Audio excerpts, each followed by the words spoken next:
ਅਸਲਾਮੁਅਲੈਕੁਮ। ਅਸੀਂ ਗਰੀਬ ਆਦਮੀ ਹੈਗੇ ਹਾਂ ਅਤੇ ਮੀਆਂ ਮੇਰਾ ਨਾ ਮਿਹਨਤ ਮਜ਼ਦੂਰੀ ਕਰਦਾ।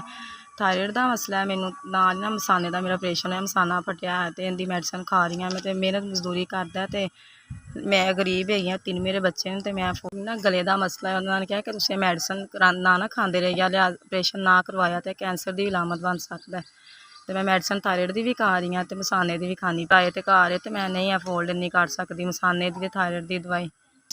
ਮੀਆਂ ਮੇਰਾ ਦਫ਼ਤਰੀਆਂ ਦਾ ਕੰਮ ਕਰਦਾ, ਕਦੀ ਦਿਹਾੜੀ ਲੱਗ ਜਾਂਦੀ ਅਤੇ ਬੱਚੇ ਖਾ ਲੈਂਦੇ ਨੇ, ਅਤੇ ਨਹੀਂ ਲੱਗਦੀ ਅਤੇ 2-2 3-3 ਦਿਨ ਦਿਹਾੜੀ ਨਹੀਂ ਲੱਗਦੀ। ਮੈਂ 1-2 ਘਰਾਂ ਦਾ ਕੰਮ ਕਰਕੇ ਨਾ ਅਤੇ ਆਪਣੇ ਬੱਚਿਆਂ ਨੂੰ ਪਾਲਣੀ ਪਈਆਂ ਅਤੇ ਮੇਰੇ ਕੋਲ ਦਵਾਈ ਨਹੀਂ ਫੋਲਡ ਹੋ ਰਹੀ, ਨਾ ਥਾਇਰਾਇਡ ਦੀ, ਨਾ ਗਲੇ ਦੀ ਅਤੇ ਨਾ ਹੀ ਮਸਾਨੇ। ਸਾਰੀਆਂ ਮੇਰੀਆਂ ਰਿਪੋਰਟਾਂ ਹੈਗੀਆਂ ਨੇ ਥਾਇਰਾਇਡ ਦੀਆਂ, ਮਸਾਨੇ ਦੀਆਂ। ਤੁਹਾਡੀ ਮਿਹਰਬਾਨੀ, ਮੇਰੀ ਮਦਦ ਕੀਤੀ ਜਾਏ।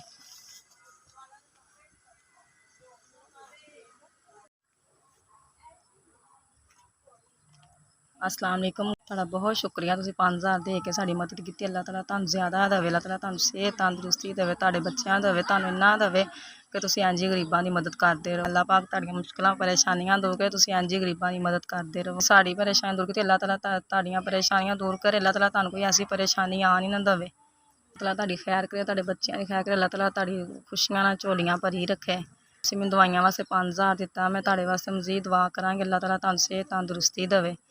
ਅੱਲਾਹ ਤਾਲਾ ਤੁਹਾਡੀ ਪਰੇਸ਼ਾਨੀਆਂ ਦੂਰ ਕਰ। ਅੱਲਾਹ ਤਾਲਾ ਤੁਹਾਨੂੰ ਇੰਨਾ ਦੇਵੇ, ਥੋੜ ਕੇ ਨਾ ਬਹੋ। ਤੁਸੀਂ ਸਾਡੀ ਮਦਦ ਕੀਤੀ, ਤੁਹਾਡਾ ਬਹੁਤ ਸ਼ੁਕਰੀਆ। ਅੱਲਾਹ ਤਾਲਾ ਤੁਹਾਨੂੰ ਤਰੱਕੀਆਂ ਕਾਮਯਾਬੀਆਂ ਦੇ। ਤੁਹਾਡੀ ਬੜੀ ਮਿਹਰਬਾਨੀ।